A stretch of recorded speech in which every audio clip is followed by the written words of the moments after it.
हाँ बच्चों, आज गद्य खंड का दूसरा पाठ है कन्हैयालाल मिश्र प्रभाकर का। कन्हैयालाल मिश्र प्रभाकर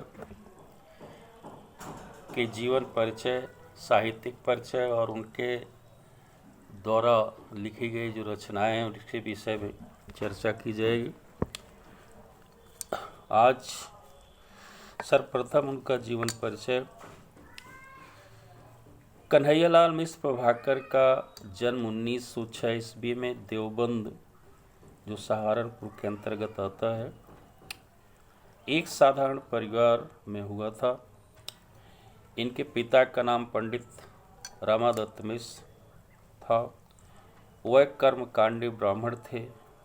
प्रभाकर जी की आरंभिक शिक्षा ठीक प्रकार से नहीं हो पाई, क्योंकि उनके घर की आर्थिक स्थिति ठीक नहीं थी और इसीलिए इन्होंने कुछ समय तक खुर्जा की संस्कृत पाठशाला में शिक्षा प्राप्त की।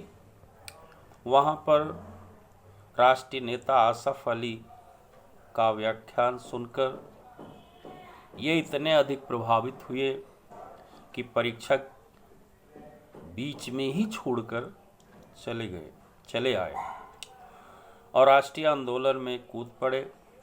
तत्पश्चात इन्होंने अपना शेष जीवन राष्ट्र सेवा के लिए अर्पित कर दिया। भारत के स्वतंत्र होने के बाद इन्होंने स्वयं को पत्रकारिता में लगा दिया। लेखन के अतिरिक्त अपने व्यक्तिगत स्नेह और संपर्क से भी इन्होंने हिंदी के अनेक लेखकों को प्रेरित और प्रोत्साहित किया। तो 9 मई 1995 को इस महान साहित्यकार का निधन हो गया।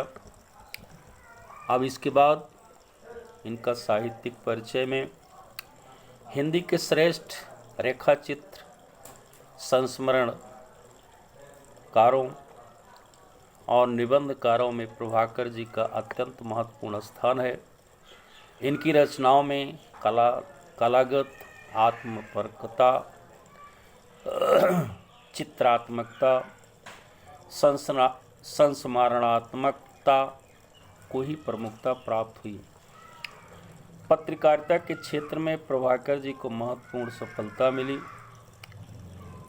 इसके बाद स्वतंत्रता आंदोलन के दिनों में इन्होंने स्वतंत्रता सेनानियों के अनेक मार्मिक संस्मरण भी लिखे।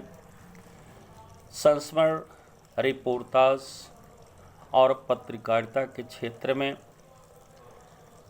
प्रभाकर जी की सेवाएं चिर स्मरणीय है। इसके बाद इनके द्वारा जो लिखे गए ग्रंथ हैं, जो रचनाएं हैं, कुल 9 ग्रंथ प्रकाशित हुए हैं। रेखाचित्र, सबसे पहले रेखाचित्र लिखा। रेखाचित्र में नई पीढ़ी के विचार, जिंदगी मुस्कुराई, माटी हो गई सोना, भूले बिसरे चेहरे। इसके बाद इन्होंने लघु कथा, आकाश के तारे, धरती के फूल आदि। संस्मरण में एक लिखा है दीप जले शंख बजे। इनके कुछ ललित निबंध हैं जो इस प्रकार है। क्षण बोले कण मुस्काए, बाजे पाए लिया के घुघरू आदि इनके ललित निबंध हैं। संपादन में प्रभाकर जी ने नया जीवन और विकास नामक 2 समाचार पत्रों का संपादन किया।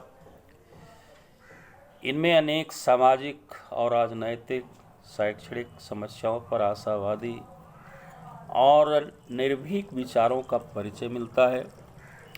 इसके अतिरिक्त माह के आंगन चहके द्वार इनकी एक महत्वपूर्ण कृति है। इसके बाद भाषा शैली में भाषा और शैली, तो भाषा जो है इनकी भाषा सामान्य रूप से तत्सम प्रधान शुद्ध और साहित्यिक खड़ी बोली है, जिसमें स्पष्टता, सरलता और सुबोधता है।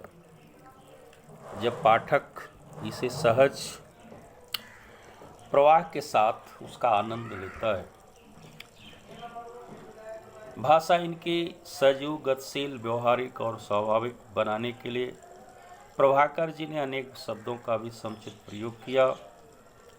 मुहावरे, लोकोक्तियों के प्रयोग में से प्रभाकर जी की भाषा में अभिव्यंजना का सौंदर्य उत्पन्न हुआ।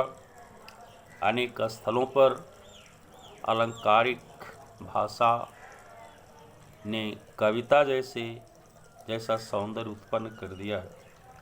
उसके बाद इन्होंने जो शैली अपनाई है, इनकी जो पहली शैली है भावात्मक शैली। प्रभाकर जी के गद्य अधिकांश रूप में भावात्मक हैं। अपने संस्मरणों, रेखा चित्रों आदि में प्रभाकर जी की एक कवि के रूप में अपनी बात कहते हुए दिखाई देते हैं। दूसरी शैली है वर्णनात्मक शैली। अनेक स्थलों पर विवरण देने की उद्देश्य से प्रभाकर जी ने गद्य वर्णनात्मक हो गया है। उसके बाद नाटकीय शैली। नाटकीय शैली से रोचकता और सजीवता का गुण उत्पन्न होता है। गंभीर स्थलों के बीच नाटकीयता माधुर्य का संचार करती है। प्रभाकर जी के जो वाक्य विन्यास में विविधता रहती है। चिंतन की मन स्थिति में भावुकता के क्षणों में इन्होंने व्याकरण के कठोर बंधन से मुक्त किया।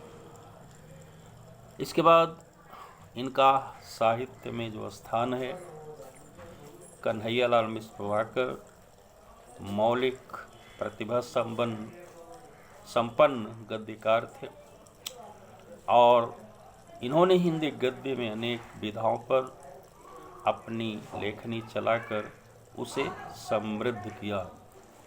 इसके साथ ही साथ पत्रकारिता, रिपोर्टाज के भी क्षेत्र में इनका अद्वितीय स्थान है। हिंदी भाषा के साहित्यिकों में अग्रणी और अनेक दृष्टियों से एक समर्थ गद्यकार के रूप में प्रतिष्ठित। इस महा साहित्यकार को मानव मूल्यों के सहज प्रहरी के रूप में भी याद किया जाएगा।